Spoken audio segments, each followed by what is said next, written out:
everyone, Miss Tui here. We are going to get to know your Ozobot today. For today's lesson, you will need an Ozobot Evo, a pencil, your Get to Know Evo worksheet, and optionally, if you'd like to color, markers, colored pencils, or crayons. In today's lesson, you will be introduced to Evo's various hardware components. By the end of today's lesson, you will be able to identify and label Evo's hardware. Before we jump in, let's review some vocabulary. Today, we will be exploring Evo's hardware. What is hardware? Hardware can be defined as the physical parts of a computer or a robot. As we go through the different hardware components of the bot, follow along on your worksheet to label the different parts of Evo.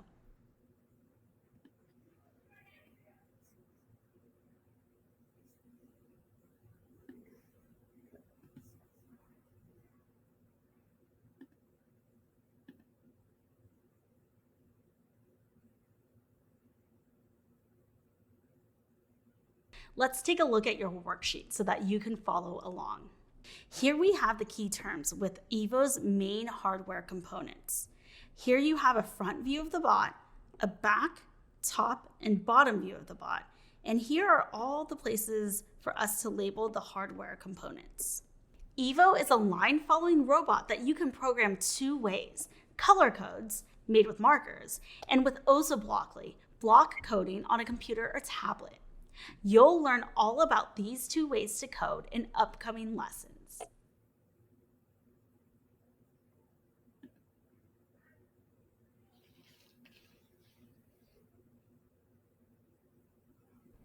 Evo has three types of sensors: proximity, line following, and color.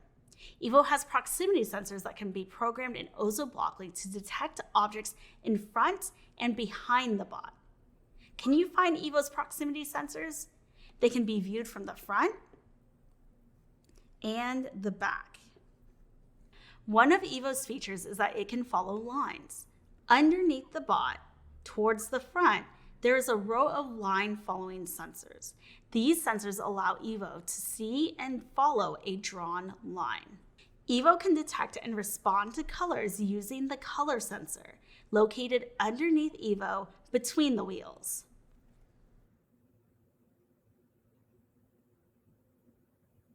Can you find these sensors on your bot? Don't forget to label your worksheet.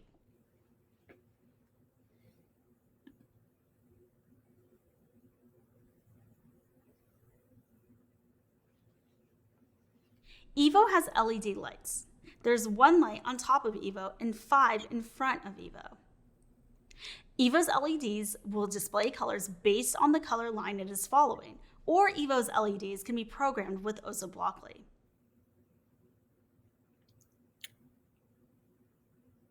Can you find the LEDs on your bot and on your worksheet?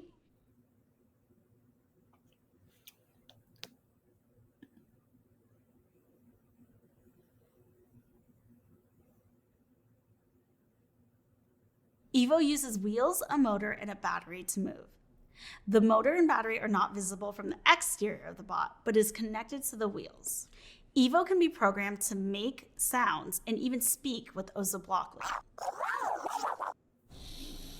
The speaker can be found in the front of the bot between the front proximity sensors. Look through the clear plastic. The speaker is under the mesh screen.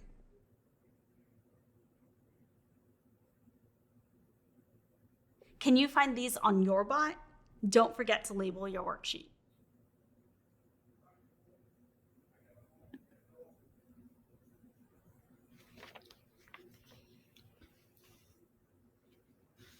You can find Evo's antenna by looking at the top of the bot. The board you see here is the baby PCB board. The board controls the robot. Towards the front of the board, there is a tiny white rectangular prism. This is Evo's antenna. The antenna allows for Bluetooth connectivity.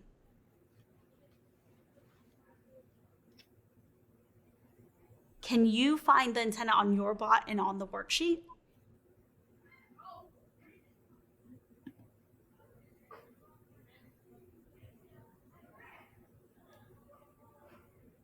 Evo uses a micro USB port and charging cable to charge its battery. You can find the port on the back of the bot. Evo fully charges in about 1 hour. The LED lights will turn solid green when it's finished charging. On a full charge, the battery life is approximately 1 hour.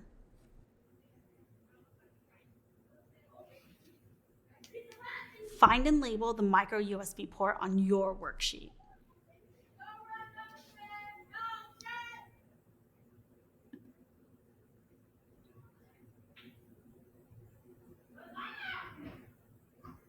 Evo's power button is on the side. The power button can be used for more than turning your bot on and off. It can also be used to calibrate Evo's sensor and to execute Ozobot programs after they've been transferred to your bot. To learn more about calibrating Evo, check out our Introduction to Color Codes lessons.